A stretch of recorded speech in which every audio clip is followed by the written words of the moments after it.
गलतियाँ कौन नहीं करता, जैसे कोई इंपॉर्टेंट मीटिंग भूल जाना, अपनी टीचर को गलती से मॉम कह देना, या 11 मिलियन सब्सक्राइबर वाले अपने चैनल पर कोई मजेदार वीडियो के बजाय गलती से अपना योगा वीडियो अपलोड कर देना। ऐसी गलतियाँ कितना भी शर्मिंदा करने वाली होती हैं, पर उनका अंजाम काफ़ी बार भयानक भी होता है। वहीं कुछ गलतियाँ इसके ठीक उलट होती हैं, जैसे सिर्फ एक स्विच दबाना भूल जाने से पूरे के पूरे शहर में अफरा तफरी मच गई, या महज एक बोल्ट टाइट ना होने की वजह से कोई बड़ा हादसा हो गया। सो अपनी इन छोटी गलतियों पर कभी पछताइएगा, ठीक है, क्योंकि हम आपको दिखाने वाले हैं कुछ ऐसी मामूली गलतियाँ जिनके अंजाम बड़े भयानक हो सकते हैं।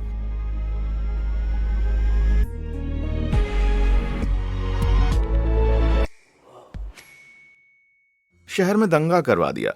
बिजली आना सभी को खराब लगता है, ना टीवी चलता है ना इंटरनेट, और घंटों तक अंधेरे में रहना पड़ता है। लाइट जाने से थोड़ी दिक्कत होती है, लेकिन ये अब तक की सबसे बड़ी ब्लैकआउट घटना के मुकाबले कुछ भी नहीं है। 13 जुलाई 1970 वाले दिन आसमानी बिजली के एक के बाद एक 3 झटकों ने न्यूयॉर्क के एक कॉन एडिसन पावर हाउस को ठप कर दिया, जिससे पूरा का पूरा न्यूयॉर्क शहर और वेस्टचेस्टर काउंटी घुप अंधेरे में डूब गया। ऑपरेटर के पास गड़बड़ी ठीक करने का प्लांट फिर से चालू करने के लिए 15 मिनट का टाइम था। इतना टाइम तो काफी है ना।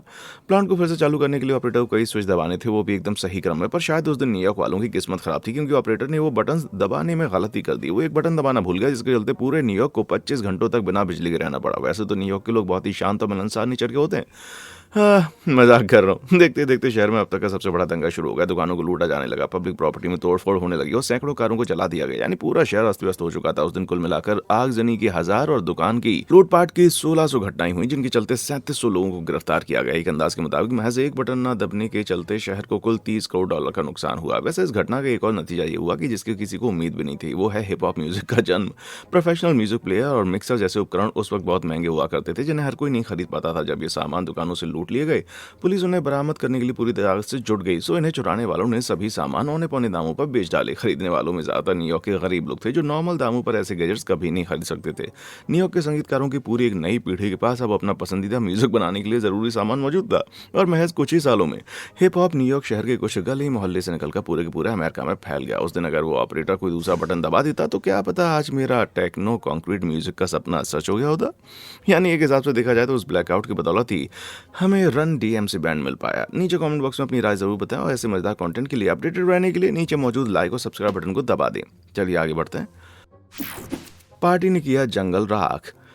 आजकल पेरेंट्स अपना बच्चा पैदा होने से पहले मित्रों को उसका जेंडर बताने के लिए एक पार्टी रखते हैं, पर क्या उनके अलावा किसी और को इस बात से जरा भी मतलब होता है? ऐसा तो नहीं है कि अगर वो बच्चा लड़की निकला तो कोई उनसे दोस्ती रखना बंद कर देगा। ऐसी पार्टी भले बेतुकी होती है, पर वो खतरनाक नहीं होती। कम से कम 5 सितंबर 2020 तक तो नहीं होती थी, जब एंजेला और रेफ्यूजियो हिमेनेज ने अपनी पार्टी में कुछ अलग करने की ठानी। उन्होंने एल डोराडो कैलिफोर्निया में अपने घर के पास वाले जंगल में एक पार्टी रखी और उसे थोड़ा हटका बनाने के लिए आतिशबाजी इस्तेमाल करने का फैसला किया। पर शायद मियाँ बीवी दोनों ही दिमाग से पैदल थे, क्योंकि सूखी पत्तियों से भरे जंगल में पटाखे कौन छोड़ता है भाई। वो भी तब जब साल 2020 का सितंबर पिछले कुछ सालों के मुकाबले 20 डिग्री ज्यादा गर्म था। तभी एक पटाखा गलत जगह जाकर गिर गया, जिससे एक सूखी डाली में आग लग गई, और फिर उस डाल से तीसरी डाल में, फिर तीसरी से देखते देखते पूरा जंगल धुंधु करके जलने लगा। आग की तेज लपटें फैलने लगी और जल्दी आसपास मौजूद मकानों और इमारतों में लपटें उठने लगी। बेहद गर्म और शुष्क मौसम के चलते आग पर काबू पाना मुश्किल हो रहा था, जो पूरे 23 दिनों तक लगातार जलती रही। इस दौरान लोगों को अपने घर खाली करने पड़े, सड़कें बंद करनी पड़ी और दुकानों में शटर गिरा दिए गए। पूरी तरह से खत्म होते इस आग ने 30,000 एकड़ जंगल समेत 15 दुकानों और 5 मकानों को पूरी तरह से तबाह कर दिया, और एक फायर फाइटर को अपनी जान गंवानी पड़ी। इस भीषण आग के चलते कुल $4 करोड़ का नुकसान हुआ, और इस बेवकूफ कपल के खिलाफ 30 अलग अलग धाराओं के तहत मुकदमे दर्ज किए गए। वहीं उस बच्चे के पैदा होने पर उसका नाम और लिंग पूरी तरह से गुप्त रखा गया। मैं तो कहूँगा कि अगर वो लड़का, उसका नाम बर्नी रख देना चाहिए, है ना। यकीन नहीं होता ना कि पटाखे जैसी मामूली चीज इतना भारी भरकम नुकसान कर सकती है, लेकिन अगर वो पूरे के पूरे जंगल को राख ना करे तो भी काफी खतरनाक हो सकता है। यकीन नहीं होता? ये देखिए।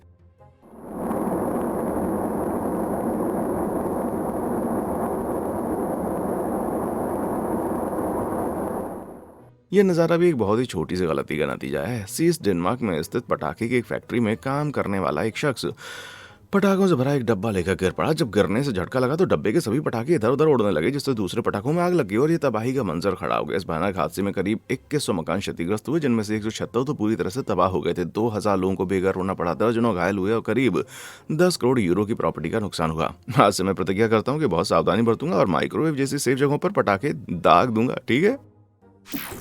नींद पड़ी भारी। मुझे जासूस बहुत पसंद है। फ़िल्मों में हैंडसम दिखते हैं और तरह-तरह की कूल जैकेट्स लेकर के निकलते हैं, पर हकीकत में ये जासूस लोग इतने परफेक्ट नहीं होते। ये हेनरी कैल्बर्ट जो फर्स्ट वर्ल्ड वॉर के दौरान अमेरिका में मौजूद जर्मन जासूसों का तनख्वाह बाँटने का काम करता था। उन्हें सुनिश्चित करना होता था कि सभी जासूसों को टाइम पे पैसे मिल जाएँ और मिशन पूरा करने के लिए ज़रूरी सभी चीज़ें और डॉक्यूमेंट वगैरह उनके पास पहुँचते रहें। यानी कुल मिलाकर उनका काम बहुत ही ज़िम्मेदारी वाला था। साल 1915 तक अमेरिका लड़ाई में सीधे-सीधे तो शामिल नहीं था, लेकिन हथियार और साजो-सामान देकर अपने यूरोपियन दोस्तों की मदद कर रहा था। जर्मनी को ये बात पसंद नहीं आई और जर्मन जासूसों का एक नेटवर्क अमेरिका में फैला दिया गया, जो कि फैक्ट्रीज को नुकसान पहुंचाता था, अधिकारियों को पैसे देकर खरीदता और तरह-तरह की नई समस्याएं खड़ी करता। एक दिन एल्बर्ट न्यूयॉर्क के हार्लेम स्टेशन से ट्रेन पर सवार हुए और बैठने कुछ देर के बाद उन्हें झपकी आ गई। माना कि उम्र बढ़ने के साथ साथ इस तरह की झपकियां आना आम बात है, लेकिन कोई ट्रेन पर कैसे सो सकता है भाई, वो भी सभी जासूसों के नाम और पते से भरा हुआ एक बैग अपने बगल में रखकर। जब एल्बर्ट का स्टेशन आया तो ट्रेन से उतर गया, पर तभी उनको ध्यान आया कि बैग तो उनके पास है नहीं। वो बेतहाशा भागते हुए अपनी सीट पर वापस गए, लेकिन बैग कहीं नजर नहीं आ रहा था। एल्बर्ट का पीछा कर रहे अमेरिकी जासूसों ने पहले ही उसको उठा लिया। एल्बर्ट बुरी तरह डर गया और इवनिंग टेलीग्राफ अखबार में बैग लौटाने वालों को $20 का इनाम देने का एक ऐड छपाया गया, पर अमेरिकी सरकार पैसों की इतनी भूखी भी नहीं थी। अब अमेरिका के पास देश में हो रही जर्मन जासूसों का पुख्ता सबूत था, जिसके आधार पर सभी जर्मन राजनयिकों को अमेरिका से निकाल दिया गया। अमेरिका में बचे जासूसों को अब समझ नहीं आ रहा था कि आगे क्या किया जाए। व्हाइट हाउस जल्दी सारा का सारा माजरा दुनिया भर की मीडिया को बता देता है, जिससे जर्मनी का खूब मजाक उड़ाकर उनकी कमजोरी भी उजागर हो गई। 1917 में अमेरिका ने सीधे वर्ल्ड वॉर के रूप में उसमें कदम रखा, जिसके लिए एल्बर्ट खुद को जिम्मेदार तो नहीं मान पाए, पर जासूसी वाले कांड के चलते अमेरिकी पब्लिक के मन में जर्मनी के खिलाफ बहुत गुस्सा भर गया। सो याद रखिएगा कि आपकी गलती कितनी बड़ी क्यों ना हो, इतनी बड़ी नहीं हो सकती कि उसे वर्ल्ड वॉर जैसी लड़ाई का रुख बदलने में मदद मिल जाए। चौकोर खिड़कियां पुराने ज़माने के लोगों के लिए हवा में उड़ना किसी सपने से कम नहीं था। भले ही आज हम भीड़ भाड़ वाली फ्लाइट में सफ़र करना पड़ता हो हमको, वो भी रोते हुए बच्चे की बगल वाली सीट पर बैठकर, लेकिन फ्लाइट्स के शुरुआती दिन काफ़ी अच्छे थे। 1950 में हैविलैंड के नए कॉमेट प्लेन का सफ़र काफ़ी एक्साइटिंग माना जाता था। ये दुनिया का सबसे पहला कमर्शियल जेट प्लेन था, जो कि अपनी इनोवेटिव डिज़ाइन और 4 बड़े घोष टर्बो जेट इंजन के लिए जाना जाता था। 1949 में इस प्लेन की टेस्ट फ्लाइट सफल साबित हुई। 1952 में इसने दुनिया भर में सवारियां ढूंढनी शुरू कर दी, लेकिन लॉन्च के महज 1 साल के बाद होने वाले हादसे में एक कॉमेट प्लेन क्रैश हो गया, जो कंपनी के लिए काफ़ी बड़ा झटका था। 1950 के दशक में अमेरिकी एयरलाइंस ने हर साल लगभग आधा दर्जन प्लेन क्रैश हुआ करते थे, जो कि हज़ारों फ्लाइट्स का ट्रैफिक देखते हुए बहुत ही दुखद बात है। इसके बाद जल्दी एक दूसरा कॉमेट प्लेन भी बीच हवा में टूटकर बिखर गया। सिर्फ 2 साल के समय में 3 कॉमेट प्लेन क्रैश हो चुके थे, जिनमें 89 यात्रियों की जान चली गई थी। और जब 2 साल में 3 प्लेन क्रैश हो जाए तो जाहिर ही महज इत्तेफाक नहीं हो सकता, कुछ तो गड़बड़ थी। और कई इंक्वायरीज के बाद पता चला मामला असल में था क्या। पहले आप कॉमेट प्लेन और आज की एयरबेस की तस्वीरों के साथ देखिए, कोई फर्क दिखा? गौर से देखिए, आप पाएंगे कि एयरबस की खिड़कियां गोल शेप की हैं, वहीं कॉमेट प्लेन की सारी खिड़कियां चौकर शेप की हैं। व्हीकल इंजीनियर्स का मानना है कि कोण वाले कोनों पर तनाव ज्यादा पड़ता है और जब किसी चीज पर ज्यादा प्रेशर पड़ता है तो ऐसे ही कोनों से टूट जाती है, चटक जाती है। समझने के लिए टोबलेरोन चॉकलेट इमेजिन कीजिए। चॉकलेट हमेशा वहीं से टूटती है जहां उसके 2 कोण आपस में मिलते हैं। कॉमेट के फ्यूजलाज पर बनी चौकोर कोनों वाली खिड़कियां प्रेशर के प्रति कुछ ज्यादा ही सेंसिटिव थी। आखिरकार ये खिड़कियां 450 मील प्रति घंटे की जबरदस्त स्पीड से उड़ रहे प्लेन में सबसे बाहर की तरफ होती हैं। कुछ फ्लाइट्स के चौकोर कोनों वाली खिड़कियां कमजोर पड़ गई, जहां गोल खिड़कियां वैसी मजबूत नहीं बनी रहती। सोचकर बड़ा दुख होता है, एक छोटी सी डिजाइन चॉइस के चलते इतने सारे लोगों की जान चली गई। डी हैविलैंड ने अपने प्लेन्स को फिर से डिजाइन किया और अब तक के किसी भी प्लेन में चौकोर खिड़कियां नहीं बनाई। आज दुनिया का अंतिम कॉमेट प्लेन सेवा मुक्त कर दिया गया, जो अब एक एयर हैंगर में म्यूजियम बन चुका है। उम्मीद है उस हैंगर की खिड़कियां चौकोर नहीं होंगी, वरना ये म्यूजियम में भी नहीं बचा रहेगा। एक ढीली पेंच अंतरिक्ष पे काबू पाना एक ऐसा सपना जो दुनिया भर के इंसानों को एकजुट कर देता है। अगर हम सारे इंसान मिल जाएं तो एक दिन नामुमकिन को मुमकिन बना सकते हैं। मैं मजाक नहीं कर रहा, असल में ये सिर्फ एक दूसरे को आगे बढ़ाने के लिए होता है। 50 और 60 के दशक में सोवियत संघ और यूएसए के बीच चांद पर पहले पहुंचने की होड़ लगी थी, और जैसा कि यूट्यूब का कमेंट सेक्शन देखकर आप समझ गए होंगे, सबसे पहला हमेशा बेस्ट होता है। अक्टूबर 1957 में सोवियत संघ स्पुतनिक लॉन्च करने के साथ अंतरिक्ष में सैटेलाइट छोड़ने वाला पहला देश बना और उसके महज 1 महीने के बाद किसी जिंदा प्राणी को अंतरिक्ष में लॉन्च करने वाला पहला देश बन गया।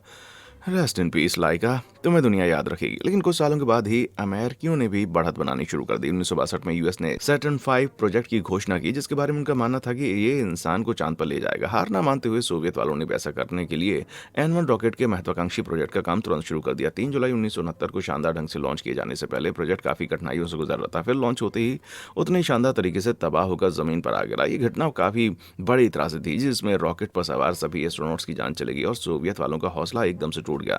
N1 में होने वाले विस्फोट से उठने वाली आग का गोला उस समय परमाणु बम के अलावा दुनिया का अब तक का सबसे बड़ा मानव निर्मित विस्फोट था। इस आपदा ने सोवियत को आर्थिक और विश्व मंच दोनों ही क्षेत्रों पर कई साल पीछे धकेल दिया। मामले को बदतर बनाते हुए अमेरिका का सैटर्न 5 शटल 13 दिन के बाद 16 जुलाई 1969 को एकदम से सलामत लॉन्च हो गया। अमेरिका ने इंसान को चांद पर पहुंचा दिया और जब हमेशा के लिए इतिहास में ये दर्ज हो गया। लेकिन समझो अमेरिका की किस्मत थी कि वो ये रेस जीत गया, क्योंकि इतिहास को बदल के रख देने वाला ये विनाशकारी विस्फोट महज ढीले पेंच की वजह से हुआ था। पता चला कि लॉन्च के कुछ ही समय बाद N1 का एक ढीला पेंच उखड़कर फ्यूल पंप में जा घुसा। पंप में पहुंचते ही पेंच जबरदस्त रफ्तार के साथ इधर उधर टकराने लगा, जिससे ईंधन का फ्लो रुक गया और आग का एक बड़ा सा गोला दग गया। अगर वो एक छोटी सी चूक ना होती तो आज हम सोवियत झंडे को चांद पर हमेशा के लिए जमा हुआ देख रहे होते भाई।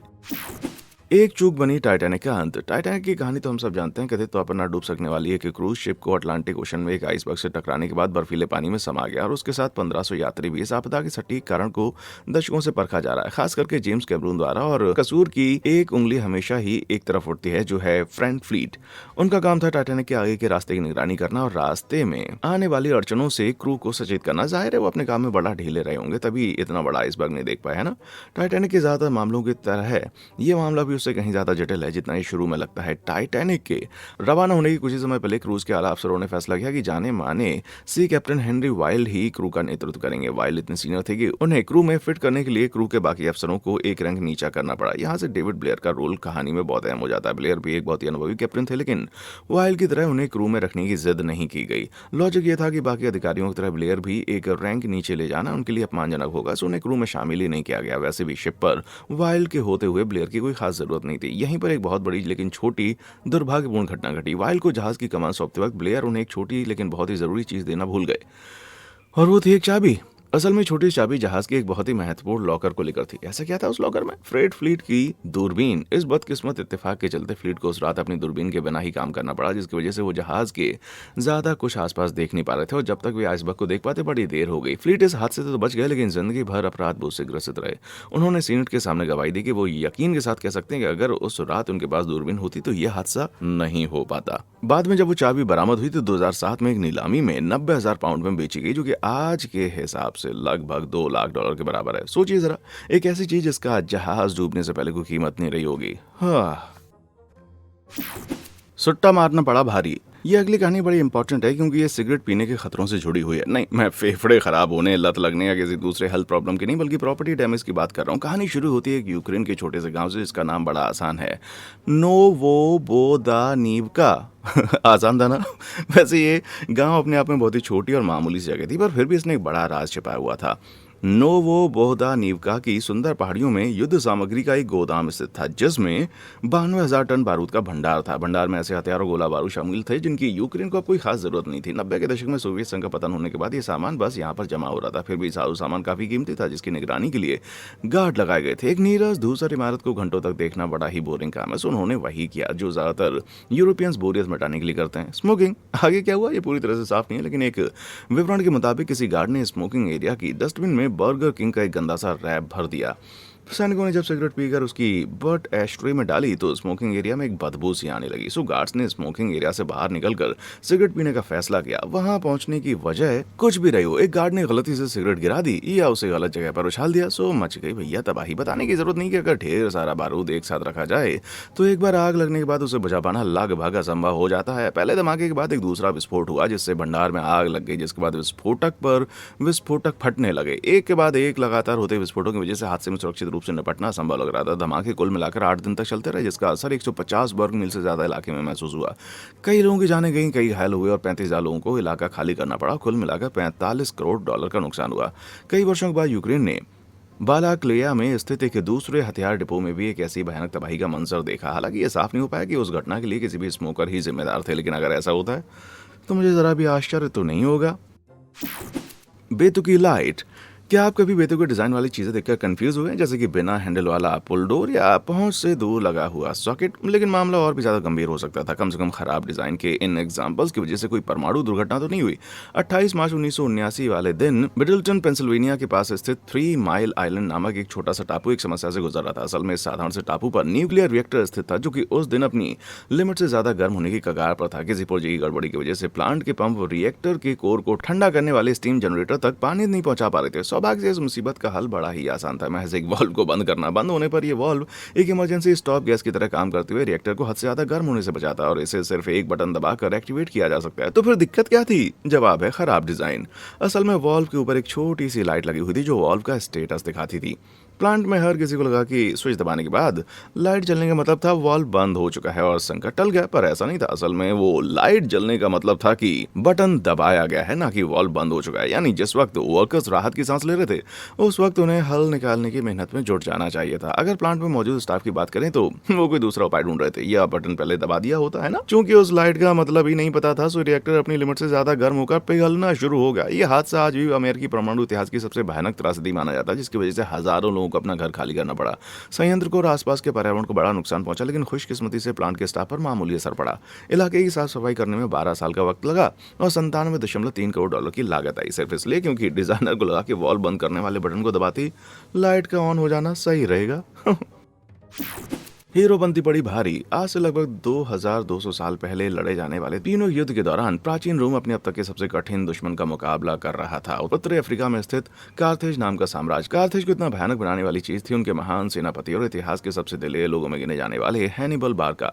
हैनिबल ने रोम के खिलाफ काफी बड़ी जीत हासिल की, जिनमें कैनी की लड़ाई भी शामिल थी, जिसे रणनीतिक रूप से इतिहास की सबसे शानदार जीत के साथ साथ रोम की सबसे बड़ी हार के रूप में भी देखा जाता था। रोम वासियों में कार्थेज का ऐसा खौफ समाया था कि कुछ राजनेता अपने हर भाषण का खात्मा कार्थेज को तबाह करने की प्रतिज्ञा के साथ करते थे। भले ही उनके भाषण का टॉपिक कोई एकदम अलग चीज रही हो और रोम ने कार्थेज की सेना को आखिरकार नेस्तनाबूद कर दिया, लेकिन हैनिबल की हार आखिर युद्ध में कैसे हुई, ये इतिहास का बहुत बड़ा राज है। सबसे ज्यादा एक्सेप्टेड थ्योरी के मुताबिक भले ही हैनिबल की कुछ लड़ाइयां जीती हों, उसके पास रोम की राजधानी पर हमला करने लायक संख्या में आपूर्ति और आदमी नहीं थे। इससे रोम को फिर से संगठित होने और युद्ध को अंतिम रूप जीतने का मौका मिला। हैनिबल इतने आदमी लेकर आखिर क्यों चल रहा था? असल में युद्ध के दौरान हैनिबल ने अपनी सेना के साथ एल्प्स पहाड़ियों को पार करने का फैसला किया। ये एक बेहद ही कठिन और पागलपन से लबरेज रूट था, क्योंकि हैनिबल की सेना में बहुत सारे जंगी हाथी भी शामिल थे। एक किस्से के मुताबिक अपने सैनिकों में आगे बढ़ते रहने का जोश भरने के लिए हैनिबल ने एक जोशीला भाषण दिया, जिसका समापन उन्होंने अपनी लाठी को बड़ी नाटकीय ढंग से बर्फ पर मारते हुए किया। इससे एक बड़ा हिमस्खलन शुरू हो गया और उनकी सेना का एक तिहाई हिस्सा बर्फ में जिंदा दफन हो गया। कुछ दावों के मुताबिक इस घटना में लगभग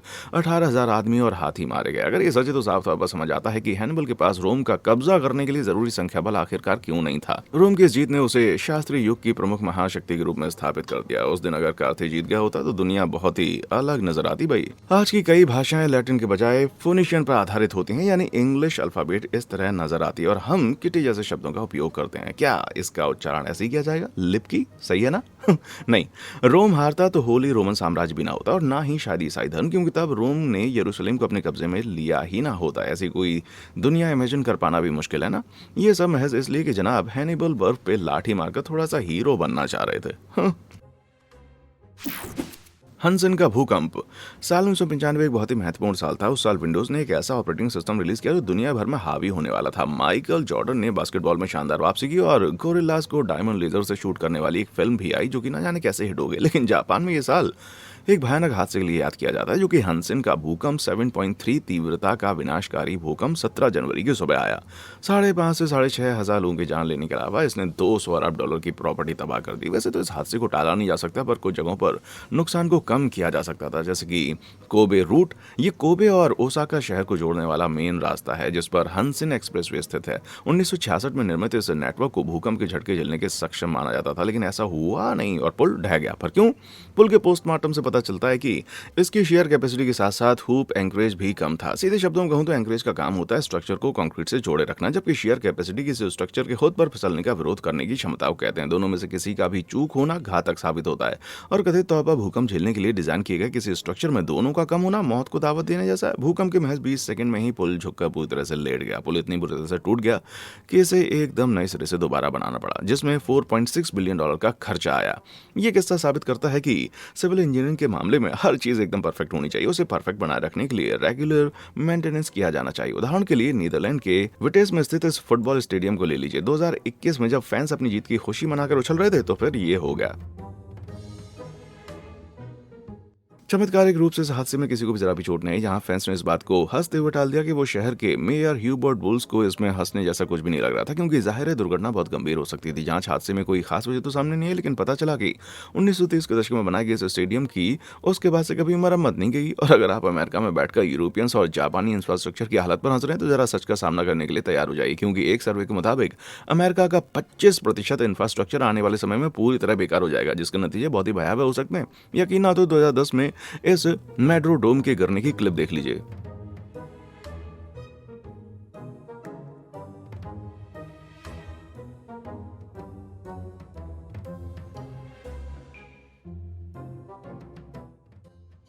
बाप रे! आपने अभी जो देखा वो असल में छत को चीर कर गिरती हुई ढेर सारी बर्फ थी। मिनेसोटा के इस स्टेडियम की छत में टेफ्लॉन कोटेड फाइबर ग्लास की एक आउटर लेयर लगी हुई है, जिसके नीचे मौजूद फैब्रिक का एक अंदरूनी लेयर स्ट्रक्चर छत की तरह काम कर रहा है। छत अपने आप में काफी मजबूत थी, जिसका वजन 5,80,000 पाउंड था। गड़बड़ी असल में फैब्रिक में थी।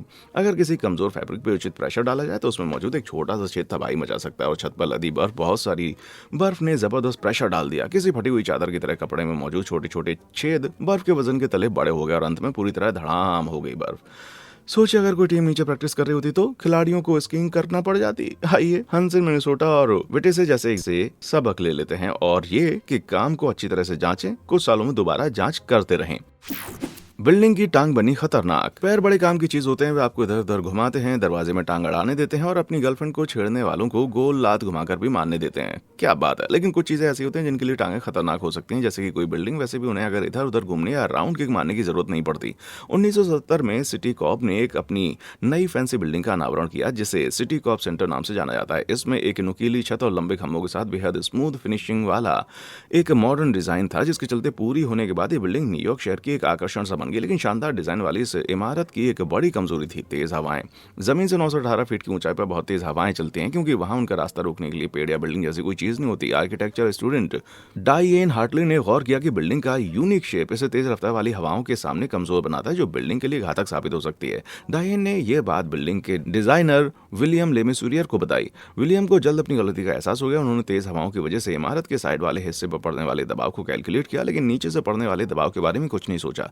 सघन रिसर्च से विलियम ने पता लगाया कि उनकी बिल्डिंग को गिराने की ताकत रखने वाला तूफान लगभग हर 55 सालों में एक बार जरूर आता है। और खतरनाक बात तो यह थी कि अपनी टांगों के चलते ये बिल्डिंग अंदर की तरफ नहीं बल्कि साइड में दूसरी बिल्डिंग्स के ऊपर गिरेगी और वो भी तबाही मचाएगी। मामला काफी पेचीदा है, आगे और भी पेचीदा हो जाएगा, क्योंकि डायन और विलियम को यह बात तूफान इलाके न्यूयॉर्क में आने से ठीक पहले पता चली। विलियम फौरन हरकत में आए। उन्होंने एनवाईपीडी के साथ बिल्डिंग खाली कराने का प्लान बनाया और रेड क्रॉस के 2500 सदस्यों को आपदा के लिए तैयार रहने के लिए कहा। रेड क्रॉस सदस्य स्टैंड बाय पर थे। उन्होंने इंजीनियर्स की एक टीम के साथ मिलकर समस्या का हल निकालने के लिए 3 महीनों तक लगातार रात दिन काम किया। लोगों में हड़कंप फैलने से बचने के लिए टीम ने चोरी छिपे काम करते हुए बिल्डिंग के सभी खंभों को स्टील की 2 इंच मोटी प्लेट से ढक दिया, जिससे उनका लचीलापन बढ़ गया। वे इतने खुफिया अंदाज में काम करते थे कि बिल्डिंग में रहने वालों तक तो इसकी भनक नहीं लग पाई। डायन की सूझबूझ, विलियम का अपनी गलती सुधारने का सख्त जज्बा और उन इंजीनियर्स की कड़ी मेहनत के कारण मुसीबत आखिरकार टल गई। सच तो यह कि इसका खुलासा सिर्फ इस वजह से हुआ कि उनमें से एक इंजीनियर ने वर्षों बाद एक पार्टी में इसके बारे में बात की, क्योंकि जाहिर है कि ये डींगे हाँकने में एक बढ़िया पॉइंट था। हालांकि इस छोटी सी गलती का भयानक परिणाम टल गया। मुझे लगता है कि हमें वीडियो के आखिर में आपको गुड न्यूज़ देनी चाहिए थी, है ना? मुझ पर मुकदमा मत कर देना मेरे भाई। इन गलतियों के अंजाम तो वाकई में बड़े घातक साबित हुए भाई। क्या आपने भी कभी कोई ऐसी गलती की है? नीचे कमेंट बॉक्स में आकर बताएं। देखने के लिए शुक्रिया।